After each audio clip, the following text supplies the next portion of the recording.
एक नई वीडियो के साथ आज मैं फिर हाजिर हूं। आपका होस्ट और दोस्त विक्रांत जोशी आपका स्वागत करता हूं मेरे वीमास्टर में, जिसमें हम लेके आते हैं वर्ल्ड अफेयर्स और डिफेंस की दिन भर की टॉप खबरें। तो चलिए जान लेते हैं। अपनी सबसे पहली खबर की बात करेंगे तो वो सॉफ्टवेयर डिफाइंड रेडियो की तरफ से निकलकर सामने आ रही है। इंडियन आर्मी ने इसके लिए एक्सप्रेशन ऑफ इंटरेस्ट जारी किया है, मतलब ये सिस्टम उनको खरीदने हैं।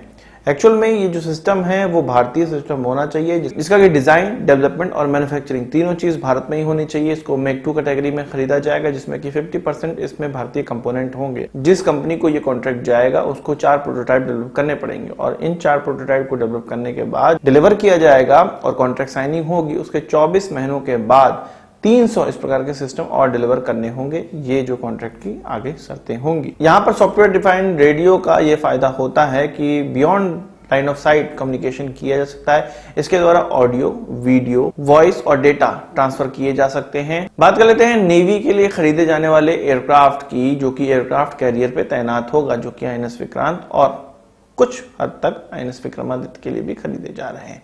पहले ये माना जा रहा था कि 57 इस प्रकार के एयरक्राफ्ट खरीदे जाएंगे, फिर धीरे धीरे अब ये माना जा रहा है कि 27 प्रकार के एयरक्राफ्ट खरीदे जाएंगे, जिसके लिए राफेल एम के द्वारा अपना ट्रायल दिया जा चुका है और बोइंग के द्वारा FA-18 सुपर हॉर्नेट को भारत भेजा गया है और उसका ट्रायल चल रहा है। जानकारों का ये कहना है कि राफेल एम पर बोइंग के FA-18 भारी पड़ता हुआ दिखाई दे रहा है। इसमें कुछ चीजें भी बताई गई हैं जो कि राफेल एम में नहीं है।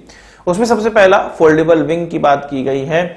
फोल्डेबल विंग जिन एयरक्राफ्टों में होता है, एयरक्राफ्ट कैरियर में वो कम जगह लेते हैं, हैंगर में भी कम जगह लेते हैं, इसके लिफ्ट में भी कम जगह लेते हैं और मेंटेनेंस बे में भी कम जगह लेते हैं, जिसमें कि clear as FA-18 super hornet को प्राप्त होता है, क्योंकि राफेल में इस प्रकार की कैपेबिलिटी नहीं है। इसके अलावा ये भी बात है कि राफेल एम को जब लिफ्ट के द्वारा नीचे भेजा जाता है या हैंगर में डाला जाता है, तब इसके वेपन और टिप रेल को हटाना पड़ता है, जबकि बोइंग में ऐसा नहीं करना पड़ता। FA-18 सुपर हॉर्नेट में ऐसा नहीं करना पड़ता है। ये टिप रेल के साथ ही हैंगर में डाला जा सकता है। जब इसका डिप्लॉयमेंट करना होता है तब आसानी से इसमें वेपन लगा के और तुरंत इसका डिप्लॉयमेंट किया जा सकता है, जो कि राफेल में ज्यादा समय लगने वाला है। इसके अलावा FA-18 में जो इंजन इस्तेमाल किया जाता है वो F414 है, जिसको कि हम लोग twin engine deck based fighter aircraft, जो कि इंडिजिनस तौर पर डेवलप किया जाएगा, उसमें भी जो इंजन इस्तेमाल होना है वो F414 इस्तेमाल होना है। इसलिए अगर भविष्य की देखें हम लोग तो इंजनों के मामले में भारत को 2 अलग अलग एयरक्राफ्टों के लिए अलग अलग इंजन को संचित नहीं करना पड़ेगा। एक ही प्रकार के इंजन इस्तेमाल किए जा सकेंगे। इनके स्पेयर को भी एक ही तरह से मैनेज किया जा सकेगा, जो कि इंडियन नेवी के लिए भविष्य में अच्छा कदम हो सकता है। इसके अलावा ये भी कारण दिया गया है कि राफेल एम का जो प्रोडक्शन लाइन है वो काफी कम एयरक्राफ्ट प्रोड्यूस किया हुआ है, जिससे कि ये एयरक्राफ्ट कंपैरेटिवली जितना इंडियन एयरफोर्स ने लिया है उससे महंगे होने वाले हैं, क्योंकि इंडियन एयरफोर्स के या किसी भी एयरफोर्स के लिए जो राफेल खरीदे जा रहे हैं उनकी संख्या, उनका जो ऑर्डर है वो बहुत ज्यादा है। इसलिए उसका जो दाम है वो राफेल एम से कम होता है। राफेल एम का दाम ज्यादा हो सकता है। इसके अलावा FA-18 का जो मैन्युफैक्चरिंग है वो लगभग 1500 से ज्यादा संख्या में हो चुका है। इसलिए इसकी जो मैन्युफैक्चरिंग है, इसके एयर पार्ट, इसके स्पेयर पार्ट हैं वो सस्ते होने वाले हैं। प्लस FA-18 के द्वारा ज्यादा हथियार ले जाए जा सकते हैं बजाय कि राफेल एम के, क्योंकि इसके पास ज्यादा पावरफुल इंजन है। इसके अलावा और भी बहुत से बेनिफिट्स हैं जो कि धीरे धीरे और हमारे सामने आएंगे। इससे पहले मैंने आपको बताया था कि राफेल एम में एक खराबी ये भी है, एक कमी ये भी है कि इसके ट्विन सीटर वाले वेरिएंट को हम लोग डेक से ऑपरेट नहीं कर सकते, जबकि FA-18 के किए जा सकते। आपको पता होगा कि एक दिन पहले हमारे प्रधानमंत्री चेन्नई की यात्रा में, तमिलनाडु की यात्रा में गए हुए थे, तो वहां के चीफ मिनिस्टर स्टालिन, उनके द्वारा प्रधानमंत्री के सामने एक डिमांड रखी गई जो कि बहुत ही इंटरेस्टिंग डिमांड है। और ये जो डिमांड मीडिया में निकलकर सामने आई तो इसके बैकग्राउंड को आपको समझना चाहिए और किस प्रकार से हम लोगों ने श्रीलंका को एक आइलैंड दे दिया, उसको भी, उस कहानी को भी आपको समझना चाहिए। बात है कचतयू की, जो कि भारत और श्रीलंका के बीच में पड़ता था, जहां पर भारत के फिशरमैन और श्रीलंका के फिशरमैन दोनों ही इसके आसपास मछलियां मारा करते थे और बहुत समय से मारा करते थे। 1974 का वो समय था जिस समय इंदिरा गांधी गवर्नमेंट थी और भारत ने ये डिसाइड किया, भारत और श्रीलंका ने ये डिसाइड किया कि अब हम लोग बॉर्डर विवाद को सुलझाएंगे।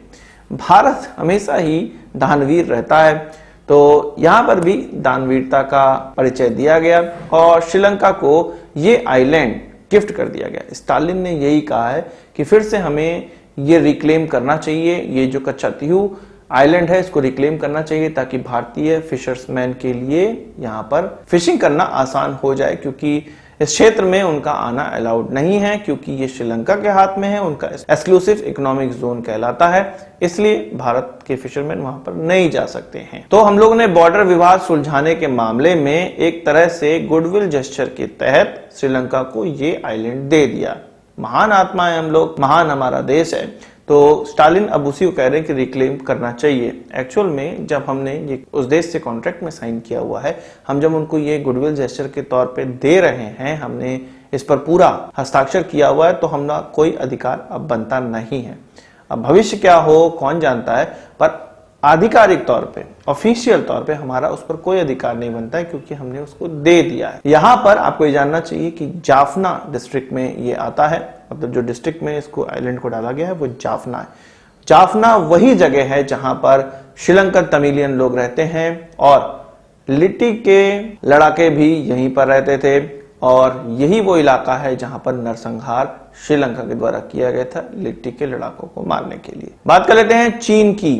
रैंड कॉर्पोरेशन जो कि यूएस की एक थिंक टैंक है, उसके द्वारा यह कहा गया है कि चीन का जो हथियारों का व्यापार है वो अफ्रीका में या आप कह ले पाकिस्तान में इत्यादि जगहों में बहुत ज्यादा बढ़ गया है, अफ्रीका में खासकर बढ़ा है। पर धीरे धीरे इनके हथियारों की जो डिमांड है वो कम हो रही है। नए कस्टमर तो इनको मिल रहे हैं, पर जो पुराने कस्टमर हैं वो इनसे खुश नहीं हो रहे हैं। खुश किस लिए नहीं हो रहे हैं? क्योंकि सेल्स आफ्टर सर्विस इनकी बहुत बेकार है।